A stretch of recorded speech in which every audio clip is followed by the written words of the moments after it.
Welcome Shri Jayan Chaudhary, Honorable Minister of State for Skill Development and Entrepreneurship, Government of India, to please address the gathering. Delhi सरकार की मुख्यमंत्री जी माननीय Rekha Gupta ji, dynamic मंत्री आशीष सूद जी, तकनीकी शिक्षा विभाग के सचिव, डायरेक्टर और दिल्ली विश्वविद्यालयों के हमारे वाइस चांसलर्स, एकेडमिक दुनिया के हमारे टीचर्स, प्रोफेसर्स, स्टूडेंट्स, इंडस्ट्री से आए हमारे लोग, मेंटर्स, टाई ऑर्गेनाइजेशन जिसने आज एक संस्थागत रूप इस कार्यक्रम को देने में बड़ा योगदान दिया। बहुत खुशी हो रही है। आज त्योहारों का भी दिन है और एक शुभ अवसर पे एक पर्व की तरह दिल्ली के नौजवानों की क्षमताओं को बढ़ाने के लिए और एक हर्ष की बात है कि फेस्टिवल का नाम आपने दिया इस इवेंट को। ऐसा लग ही नहीं रहा कि सरकारी कार्यक्रम है। It is a programme for the youth and by the youth and it is celebrating the youth. एक टर्म है जो पॉलिसी में हम बार बार यूज करते हैं, कहीं भी ग्लोबल इवेंट में भी जाते हैं तो इंडिया के बारे में ये बात कहा जाता है कि we have a great demographic dividend. स्वाभाविक है, युवा देश है और जब यूथफुल देश है तो वर्किंग कैपेसिटी उस पॉपुलेशन की ज्यादा होती है। अभी एजिंग पॉपुलेशन कम होगी तो प्रॉब्लम सोशल सिक्योरिटी के और बेनिफिट स्ट्रक्चर्स के कम होता है, लोड कम होता है। तो इसलिए टर्म यूज है कि this is the best years for these are the best years for growth and for meeting our challenges head on. लेकिन ये डेमोग्राफिक डिविडेंड का उपयोग तब होगा जब हम नौजवानों को वो सामर्थ्य देंगे, उनके कौशल को हम पहचानेंगे। जो एक पहले अप्रोच थी शिक्षा व्यवस्था में भारत में, वो ये थी कि एक तरह से स्कूल के दरवाजे बाहर वालों के लिए बंद थे। विश्वविद्यालयों में भी ये फोकस था कि हमें सिर्फ पढ़ाई पे ध्यान देना है। पूरे एजुकेशन सिस्टम में ये थिंकिंग थी कि we have to look at the formalised education system only. लेकिन आज देश के प्रधानमंत्री जी की जो सोच है, राष्ट्रीय शिक्षा नीति में उसे व्यवहारिक करने की जो कोशिश है, नीतिगत पहल है, उसका मुख्य जो स्तंभ है वो ये है कि हमें मियर क्वालिफिकेशंस पे नहीं जाना है, कॉम्पिटेंसी को बिल्ड करना है। स्किल आधारित अवसर, जो आज पूरी दुनिया में पूरा मार्केट उसी तरफ है, इंडस्ट्री के अलाइनमेंट वही है। आज जो एम्प्लॉयर बेस है वो यही कहता है कि हमें आपकी मार्कशीट नहीं देखनी, डिग्री का सर्टिफिकेट नहीं तलाशना, हम अपने जिसको रखना चाहते हैं, रोजगार देना चाहते हैं, उसमें एम्प्लॉयबिलिटी देखना चाहते हैं। वो वर्कर रेजिलिएंट होना चाहिए, आउट ऑफ बॉक्स थिंकिंग होनी चाहिए। और वो तब संभव है अगर हम बच्चों को सिर्फ जो टेक्स्ट बुक पढ़ाई है उससे बाहर अगर हम निकाल पाएंगे, एक्सपीरियंशियल एजुकेशन की तरफ ले जा पाएंगे। और उसमें एक बड़ा पहलू है कि बच्चे चाहे वो स्कूल में हो, चाहे वो तकनीकी शिक्षा हासिल कर रहे हो, चाहे वो यूनिवर्सिटी में हायर एजुकेशन में कोई प्रोग्राम कर रहे हो, they must realise the outside environment. बंद कोकून्स में, सिक्योर कोकून्स में हम एकेडमिक जर्नी पूरी कराते हैं बच्चों की और फिर बाहर फेंक देते हैं कि जाओ अपना काम करो। बाहर की दुनिया बिल्कुल अलग है और यहाँ एक बिल्कुल स्टेबल सिक्योर एनवायरनमेंट में, क्लासरूम एनवायरनमेंट में अब तक हम बच्चों को पढ़ा के सोचते थे कि हमने इनको जीवन के लिए तैयार कर दिया। वो ऐसा नहीं है और ये धीमे धीमे परिवर्तन आ रहा है। इन चीजों को दिखाई देने में, असर लाने में, प्रभाव लाने में वक्त लगता है। और राजनीतिक क्षेत्र में देखो, हमें कार्यकाल तो 5 साल का ही मिलता है ना, तो इसलिए शॉर्ट टर्म थिंकिंग डोमिनेट करे पॉलिटिकल थिंकिंग को, यह स्वाभाविक है। लेकिन आज हमें एक ऐसी सरकार मिली है और ऐसे लीडर्स मिले हैं, और मैं दिल्ली सरकार को भी धन्यवाद देता हूं कि जो लॉन्ग जेस्टेशनल प्रोजेक्ट होते हैं, जिनका असर प्रभाव एकदम तुरंत नहीं दिखाई देता, लेकिन अनिवार्य है, जरूरी है राष्ट्र सुरक्षा के लिए, राष्ट्र के मिशन के लिए, विकसित भारत के लिए, जो विकसित भारत की नींव है, उस यूथ में इन्वेस्ट करने का आपने निर्णय लिया। मैं धन्यवाद देता हूं, बधाई देता हूं, शुभकामनाएं देता हूं। दूसरी तरफ प्रधानमंत्री जी कह रहे हैं देश के हर नागरिक को, हमने और आपने कभी कल्पना नहीं की थी, कभी सोचा नहीं था। उन्होंने एक मिशन दे दिया, चैलेंज दे दिया। हर देश में जो हैकाथॉन हो रहा है उसी इशू पे चैलेंज हो रहा है, चर्चाएं हो रही हैं, डिबेट्स हो रही हैं, कार्यक्रम बन रहे हैं, मंत्रालयों में बैठक हो रही हैं, भारत सरकार के सचिव बैठते हैं, वो एक रणनीति बनाते हैं, स्ट्रेटेजी बनाते हैं, व्हाइट पेपर निकल रहे हैं। वो क्या है चैलेंज?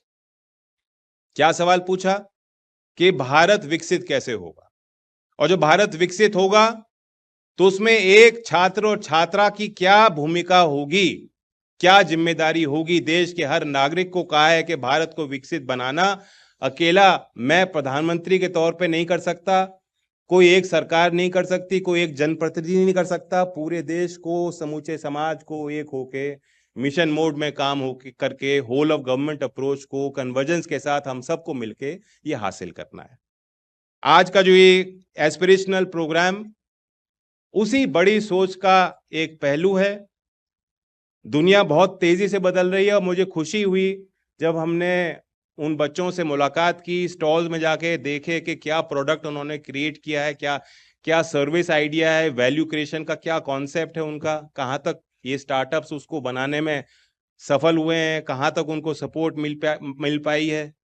प्रेजेंटेशन सबकी बहुत अच्छी थी, बहुत स्मार्ट स्वाब तरीके से, जो एक इन्वेस्टर देखना चाहता है, जो भाषा सुनना चाहते हैं, सारे उन पॉइंट्स को उन्होंने बहुत बेहतरीन तरीके से रखा। यानी उनको मेंटरिंग बहुत अच्छी मिली है। इस इवेंट के माध्यम से भी उनको जानकारी मिली है कि रियल वर्ल्ड में कैसे अपने प्रेजेंटेशन को दुरुस्त करना है। दूसरी अच्छी बात मुझे लगी कि जो भारत की मूल समस्याएं हैं, चुनौतियां हैं, उनको उन्हीं पे सारा ध्यान केंद्रित था। कोई स्टार्टअप डिफेंस को लेकर, कोई हेल्थ के प्रोडक्ट आइडिया को लेकर, कोई क्लाइमेट चेंज के विषय को लेकर। यानी देश का यूथ उन विशेष इश्यूज को लेकर एजिटेटेड है, जो आज भारत को विकसित भारत अगर बनाना है तो we have to together collectively find solutions for those same issues and challenges. AI की बड़ी चर्चा होती है। आज कई स्टार्टअप्स ने एआई बेस्ड प्रोडक्ट्स बनाए और पेश किए। और आप जानते हैं कि फरवरी में एक बड़ा ग्लोबल इवेंट इंडिया होस्ट करने जा रहा है। Our PM was perhaps the first global leader to start talking about AI. And the vision there is that India, of course, has already become the largest user.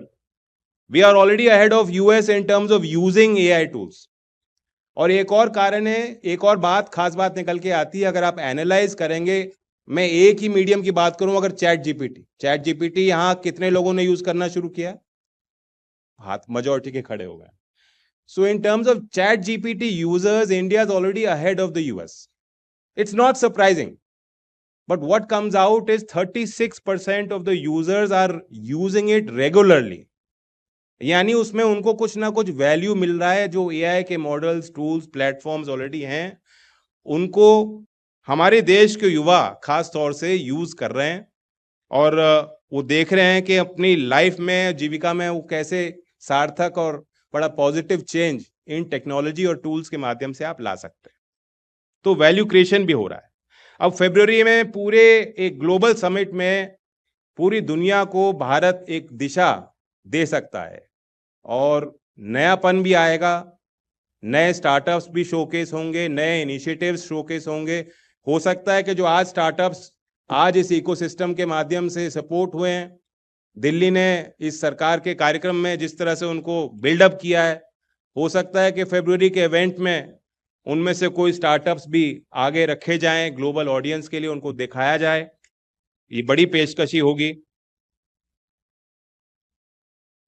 Fears भी हैं AI को लेकर कि क्या होगा, सबकी नौकरी चली जाएगी। सब लोग जान गए कि नई अपॉर्चुनिटीज तो आएंगी, लेकिन किसके कंधों पे चढ़ के आप उन अपॉर्चुनिटीज का उपयोग कर पाओगे? डिसरप्शन होगा। We have to face that fact. The way we live, the way we work, the way we are as citizens, the way we engage with government, with schemes, everything is about to change. लेकिन भारत के परिवेश में AI with automation हर क्षेत्र में लागू करना अभी संभव नहीं है और व्यावहारिक भी नहीं। रोजगार सृजन के दृष्टि से भी व्यवहारिक नहीं है, हमारे भारत के लो कॉस्ट वर्कफोर्स बेस को देखते हुए भी व्यवहारिक नहीं है, अर्बन और रूरल इश्यूज को देखते हुए भी व्यवहारिक नहीं। और यही बात मेरे दादा चौधरी चरण सिंह जी भी उस समय भी कहते थे। तो India while taking leadership in AI has to be cognizant of issues of equity, of issues and challenges around whether these technologies represent what is uniquely Indian, हमारे संस्कार, हमारी सभ्यता, हमारी भाषाएं, हमारा सामर्थ्य, हमारा विजन, हमारी यूनिक प्रॉब्लम्स, इन चीजों पे केंद्रित होकर ये टेक्नोलॉजी विकसित हो। इसके लिए इंडियन टेक्नोलॉजिस्ट को, इंडियन एंटरप्रेन्योर्स को, इंडियन रिसर्चर्स को, इंडियन स्टूडेंट्स को साथ मिलके कुछ नया करना होगा। लेकिन एआई सब कुछ वाइप आउट नहीं करेगा। इंडियन परिप्रेक्ष्य में ऑगमेंटेड एआई का बहुत पोटेंशियल मैं देखता हूं। एक सिंपल एग्जांपल है जो एक जोक की तरह यूज होता था इंजीनियर्स के लिए, कोडर्स के लिए, क्योंकि मुख्यमंत्री जी ने बताया इनके बेटे भी कोडर हैं। तो वाइफ ने बोला, she told her husband they go to the store and buy 1 liter of milk and if they have eggs get 6। वो वापस आ गया वो 6 लीटर दूध के साथ। That is the abstraction of language. The wife was saying get if they have eggs तो 6 अंडे भी ले आना, बट बिकॉज वो सिंटैक्स नहीं था, they assumed that it meant 6 litre दूध लाना। अगर अंडे हैं तो 6 लीटर दूध लाना। तो ये प्रॉब्लम चैलेंज है कि टेक्नोलॉजी में, एआई में भी आप उसको यूज करेंगे तो प्रॉब्लम आएगी। ह्यूमन प्रॉब्लम कुछ और है, ह्यूमन एक्सपीरियंस कुछ और है, ह्यूमन इंटरफेस कुछ और चाह रहा है और टेक्नोलॉजी कुछ और पेश कर रहा है। तो इसलिए भारत में टेक्निकल नॉन टेक्निकल का जो एक बैकग्राउंड में अंतर हम लोग मानते थे वो चेंज होगा। मैं मानता हूं कि एआई के माध्यम से व्हाइट कॉलर और ब्लू कॉलर में भी जो डिफरेंस है वो भी चेंज होगा। एक एंटरप्रेन्योर बनने के लिए जो भी बैरियर्स ऑफ एंट्री हैं, जो कुछ हद तक इस इवेंट से और इस कार्यक्रम से और भारत दिल्ली सरकार की स्टार्टअप नीति और भारत सरकार के प्रयासों से उस बैरियर ऑफ एंट्री को हम कम करने की कोशिश कर ही रहे हैं। लेकिन एआई और टेक्नोलॉजी के माध्यम से बहुत रैपिडली वो बैरियर्स ऑफ एंट्री समाप्त हो जाएंगे। अब कोई कारण नहीं है कि एक आईटीआई का बच्चा भी जो उसके अंदर अगर अच्छा आइडिया है, प्रॉब्लम सॉल्विंग अप्रोच है, there is nothing that stops the ITI idea to become a venture, to hit the market and to grow into a unicorn. This is what the Indian experience is telling us. No longer is enterprise creation, is value creation the sole experience of large organizations. सिर्फ टाटा बिरला ही काम करेंगे देश में सब, ये नहीं है। देश का एक्सपीरियंस ये है, जैसा आपने बताया मुख्यमंत्री जी ने, कि 2 लाख पार हो गया है स्टार्टअप्स। 2014 में सिर्फ 4 यूनिकॉर्न थे, 120 से ज्यादा यूनिकॉर्न हो गए हैं। अब India must think beyond that, beyond just enterprise creation, how we can scale up these enterprises. 2 lakh registered startup हैं, लेकिन यूनिकॉर्न 120 ही है ना। वो जो फीडर सिस्टम है, हम ये क्या कर सकते हैं, क्या कोशिश कर सकते हैं कि जो एमएसएमईज हैं, जो नैनो एंटरप्राइजेस हैं, जो रजिस्टर्ड स्टार्टअप्स हैं, मैक्सिमम उन एंटरप्राइज का स्केल अप हो जाए, वो यूनिकॉर्न और ग्लोबल वैल्यू चेन सिस्टम में आगे बढ़ें। ये second tier approach, second tier challenges की तरफ भी हमें ध्यान देना चाहिए। और इस फेस्टिवल में जो डिजाइन किया है पूरा, आज पहला कार्यक्रम है, मुझे बड़ी खुशी हुई कि ये स्केलेबल मॉडल है। सिर्फ एक इवेंट नहीं हुआ, इसके पहले पूरा road show, workshops, mentoring, pitch programmes, interactions अलग अलग संस्थाओं में आपने किए हैं। Polytechnics, ITI, school, higher education, सबको एक इंटीग्रेटेड अप्रोच से देखा है।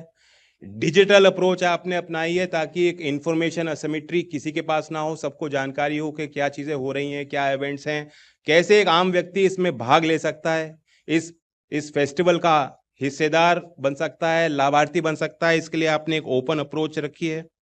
और मैं उम्मीद करता हूं कि आज मकर संक्रांति के इस अवसर पे जो लोग नॉर्मली पतंग उड़ाते हैं, तो आइडियाज की ऊंची उड़ान आपने लोगों को जो है विकसित किया, वो टूल्स दिए, वो औजार दिए, वो सोच को आगे बढ़ाने के लिए आपने पहल की।